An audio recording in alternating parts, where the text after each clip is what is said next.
राजगढ़ के विजयपुरा की एमए पास युवती 12वीं के युवक के साथ रह रही लिव इन में ठिठुराती सर्दी में छोड़ दिया घर बार। चूरू जिले के राजगढ़ तहसील के गांव विजयपुरा की एमए पास युवती 12वीं के एक युवक के साथ लिव इन में रह रही है। दोनों अब शादी करना चाहते हैं, लेकिन युवती के घर वाले इस रिश्ते से खुश नहीं हैं। लिहाजा इस ठिठुराती सर्दी में युवती ने अपना घर बार छोड़ दिया। इधर युवती के लापता होने से परेशान उसके परिजन अब गुस्से में हैं और दोनों की तलाश कर रहे हैं। परिजनों ने इस संबंध में हमीरवास थाने में भी परिवाद दिया है। युवती अब सुरक्षा के लिए चूरू एसपी दफ्तर पहुंची। एसपी दफ्तर में राजगढ़ तहसील के गांव विजयपुरा की सुमन राहड़ ने बताया कि उसने एमए तक पढ़ाई की है और वह राजगढ़ तहसील के गांव खारियाबास निवासी रविंदर जाखड़ के साथ रहना चाहती है। 21 वर्षीय रविंदर ने 12वीं तक पढ़ाई की है और अभी सरकारी नौकरी की तलाश में है। सुमन ने बताया कि दोनों की जानकारी हुए अभी 6 महीने ही हुए हैं। वह 6 महीने पहले सांखू गांव गई थी, जहां एक स्कूल में उसकी रविंदर से मुलाकात हुई। बाद में दोनों मोबाइल पर बातें करने लगे और बात आगे बढ़ गई। सुमन ने बताया कि जुलाई महीने में उसने रविंदर के बारे में अपने घर पर भी बताया था, लेकिन परिवार के लोगों ने उसके साथ मारपीट कर डाली और उसे चेतावनी दी कि वह रविंदर से कोई रिश्ता नहीं रखे। सुमन ने बताया कि इसके बाद भी रविंदर से उसकी बात मुलाकात होती रहती थी। उसने दोबारा भी अपने घर पर बताया, लेकिन घर वालों ने यह कहते हुए इस रिश्ते से इनकार कर दिया कि जिस गांव का रविंदर है उस गांव में ही रिश्ता नहीं करेंगे। अब परिवार के लोग उसकी दूसरी जगह रिश्ता करना चाहते थे। उस पर शादी का दबाव भी बनाया जाने लगा। इसलिए 16 दिसंबर 2024 को दिन में वह घर पर बिना बताए निकल गई और रविंदर के साथ गुड़गांव आ गई। यहाँ दोनों साथ रहने लगे। इधर परिजनों ने इसके लापता होने की शिकायत थाने में दर्ज कराई।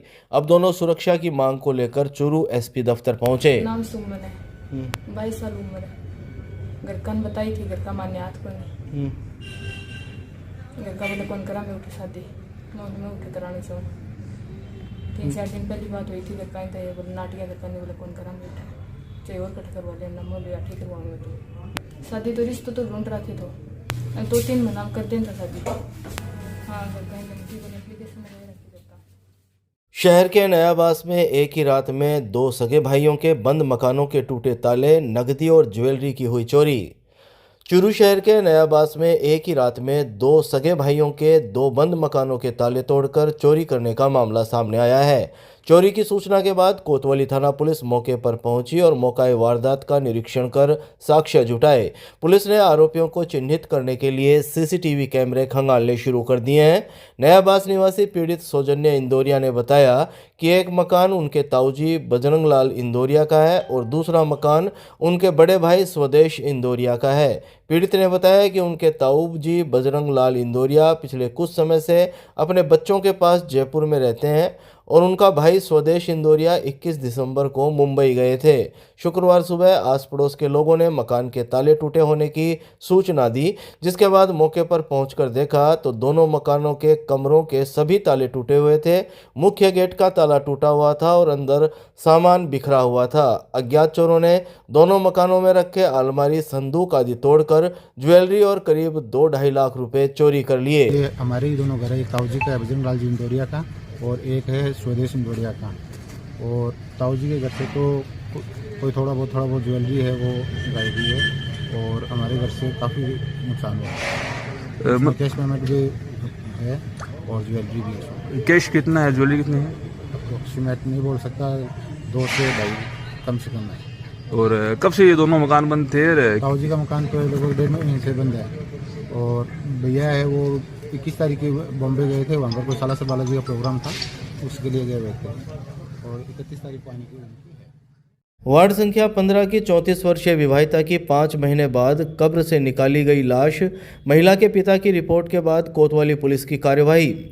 चूरू शहर के वार्ड संख्या 15 की 34 वर्षीय महिला की संदिग्ध मौत के मामले में कोतवाली पुलिस ने 5 महीने पहले कब्रिस्तान में दफन विवाहिता की लाश को उसकी कब्र से बाहर निकलवाकर मेडिकल बोर्ड से पोस्टमार्टम करवाया। मृतका के पिता की रिपोर्ट के बाद कोतवाली थाना पुलिस ने एसडीएम की मौजूदगी में शुक्रवार को मेडिकल बोर्ड से पोस्टमार्टम की कार्रवाई की।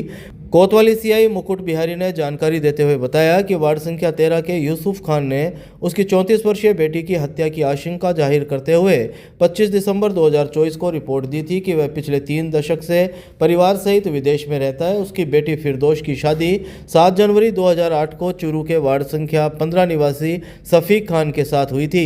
20 जुलाई 2024 को उसके परिवार के लोगों ने फ़ोन कर बताया कि उसकी बेटी फिरदौश की हार्ट अटैक से मृत्यु हो गई है। इस पर 21 जुलाई 2024 को वह अपनी पत्नी के साथ भारत आ गया। बेटी के ससुराल पक्ष के लोगों ने उसको दफना दिया। उस वक्त वह विचलित था, इसलिए शव का पोस्टमार्टम नहीं करवाया गया। रिपोर्ट में बताया गया कि उसकी बेटी की संदिग्ध परिस्थितियों में मौत हुई है। उसे उसकी बेटी की मृत्यु पर शंका है। मृतका के पिता ने ससुराल पक्ष के लोगों पर शंका जाहिर करते हुए शव का पोस्टमार्टम करवाया जाकर फिरदौस की मृत्यु के कारणों की मांग की। इसके बाद शुक्रवार को एसडीएम ब्रजेंद्र सिंह की मौजूदगी में पंखा सर्किल के पास स्थित कब्रिस्तान में मृतका का शव कब्र से बाहर निकलवाया गया और मौके पर ही मेडिकल बोर्ड से पोस्टमार्टम हुआ। ये 20 जुलाई को जो है फिरदौस बानो की डेथ हुई थी, जिसमें इनके घर वालों द्वारा जो है अंतिम संस्कार कर दिया गया था। अब इसके बाद जो है मृतका के पिता द्वारा एक मर्ग दर्ज कराई इसी 25 को, और जिसमें उन्होंने संदेह व्यक्त किया। अब इस पे जो है कलेक्टर साहब से जो है बॉडी को बाहर निकालने के आदेश प्राप्त कर मेडिकल बोर्ड से मौके पे ही जो है पोस्टमार्टम करवाया जा रहा है। शक सुबह जाहिर किया, उसी उपरांत जो है ये मेडिकल बोर्ड से पोस्टमार्टम हो रहा है। उसके रिपोर्ट के आधार पर जो है आगे कार्रवाई होगी। हाँ, ससुराल वालों पे किया है आरोप। गांव घांगू में रंजिश को लेकर 40 वर्षीय व्यक्ति पर सरिये से हमला, गंभीर हालत में परिजन लेकर पहुंचे जिला अस्पताल। चूरू के सदर थाना अंतर्गत गांव घांगू में शुक्रवार को रंजिश को लेकर 40 वर्षीय व्यक्ति पर लोहे के सरिये से हमला करने का मामला सामने आया है। घायल को परिजनों ने निजी वाहन से राजकीय भर्ती अस्पताल के इमरजेंसी वार्ड पहुंचाया, जहां मौजूद डॉक्टर और नर्सिंग स्टाफ ने घायल का इलाज किया। सूचना के बाद अस्पताल चौकी पुलिस ने मामले की जानकारी जुटाई। अस्पताल चौकी पुलिस ने शुक्रवार शाम 6 बजे करीब बताया कि घायल की पत्नी ने बताया कि घांगू निवासी 40 वर्षीय विजय कुमार शुक्रवार को बाहर घूमकर वापस घर आ रहा था। तभी घर के दरवाजे में घुसते ही परिवार के ही महेंद्र ने सरिये से हमला कर दिया। हमले में घायल के पैर में गंभीर चोटें आई। घायल की पत्नी ने बताया कि करीब 1.5-2 महीने पहले गांव में शादी हुई थी। उस समय पति विजय कुमार की महेंद्र से मामूली कहासुनी हो गई थी। उस समय बात एक बारगी शांत हो गई थी, लेकिन इसके बाद से ही महेंद्र उससे रंजिश रखने लगा। इस बात को लेकर शुक्रवार को महेंद्र ने विजय कुमार पर सरिये से हमला कर दिया, जिससे वह घायल हो गया। गांव सातड़ा के पेट्रोल पंप के पास टेम्पो ड्राइवर को अज्ञात वाहन ने मारी टक्कर, घायल को जिला अस्पताल लाया गया। चूरू के गांव सातड़ा के पेट्रोल पंप के पास शुक्रवार को एक टेम्पो ड्राइवर को अज्ञात वाहन ने टक्कर मार दी। हादसे में टेम्पो ड्राइवर गंभीर रूप से घायल हो गया, जिसे चूरू के राजकीय भर्तिया जिला अस्पताल के आपातकालीन वार्ड पहुंचाया गया। सूचना के बाद अस्पताल चौकी पुलिस ने मामले की जानकारी जुटाई। अस्पताल चौकी पुलिस से शाम 5 बजे करीब मिली जानकारी के मुताबिक गांव रायपुरिया का 45 वर्षीय हरि सिंह टेम्पो चलाता है। शुक्रवार को वह गांव सातड़ा के पेट्रोल पंप के पास टेम्पो सहित खड़ा था, तभी अज्ञात वाहन ने उसको टक्कर मार दी, जिससे हरि सिंह गंभीर रूप से घायल हो गया। घायल को बेहोशी की हालत में एकेडमी के कुछ छात्रों ने चूरू के अस्पताल पहुंचाया। सूचना के बाद हरि सिंह के परिजन भी अस्पताल पहुंच गए। बहरहाल घायल का इलाज जारी है। NH52 रामसरा गांव के पास बाइक को कार ने मारी टक्कर, हादसे में सांखणताल का 35 वर्षीय व्यक्ति घायल। चूरू के NH52 रामसरा गांव के पास शुक्रवार शाम एक बाइक को कार ने टक्कर मार दी। हादसे में बाइक सवार 35 वर्षीय व्यक्ति गंभीर घायल हो गया, जिसे अचेत हालत में गांव रामसरा के युवक अनिल और पुनीत ने अपनी कार से अस्पताल पहुंचाया।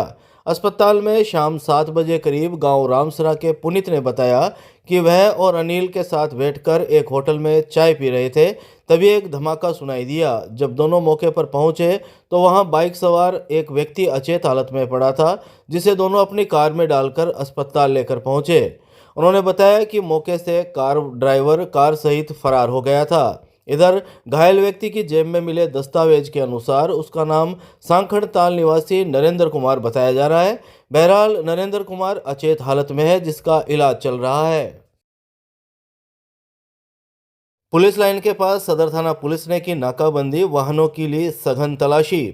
चूरू जिला मुख्यालय के पुलिस लाइन के पास सदर थाना पुलिस ने शुक्रवार को नाकाबंदी कर वाहनों की सघन तलाशी ली और काले शीशे लगे वाहनों व बाइक पर कार्रवाई की। सदर थाना अधिकारी बलवंत सिंह ने शाम 8 बजे करीब जानकारी देते हुए बताया कि एसपी जय यादव के निर्देश पर चूरू में सदर पुलिस ने रात 11 बजे तक यह नाकाबंदी लगाई है। चूरू के पुलिस लाइन के पास की गई नाकाबंदी के दौरान शहर में आने जाने वाले वाहनों की तलाशी ली गई। इसके अलावा पुलिस ने यातायात नियमों की पालना न करने पर लोगों को समझाइश करते हुए ट्रैफिक नियमों की पालना के निर्देश दिए।